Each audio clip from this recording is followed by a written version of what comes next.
Royal silks, royal junction, TB road, Ottapalam. Shoranur Kanayam ഭാഗത്ത് തെരുവ് നായ്ക്കളുടെ ശല്യം വർദ്ധിക്കുന്നു. കഴിഞ്ഞ ദിവസം റോഡിലൂടെ പോയിരുന്ന പന്നിക്കുട്ടിയെ തെരുവ് നായ്ക്കളെന്ന് സംശയിക്കുന്ന ജീവി കടിച്ചുകൊന്നു. ഇത്തരത്തിൽ തെരുവ് നായ്ക്കളുടെ ശല്യം വർദ്ധിക്കുന്നത് വലിയ ഭീതിയും പരത്തുന്നുണ്ട്. കണയം ഭാഗത്ത് രാത്രിയും പകലും തെരുവ് നായ്ക്കൾ വൻതോതിൽ വർദ്ധിച്ചിട്ടുണ്ടെന്നാണ് പരാതി.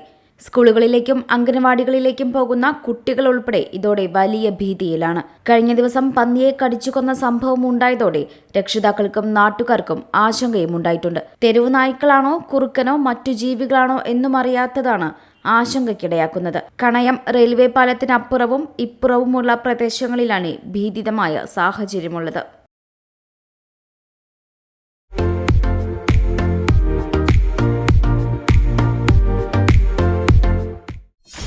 .view ന്യൂസ്, കാഴ്ചകളാണ് ലോകം, കണ്ടു തുടങ്ങുക.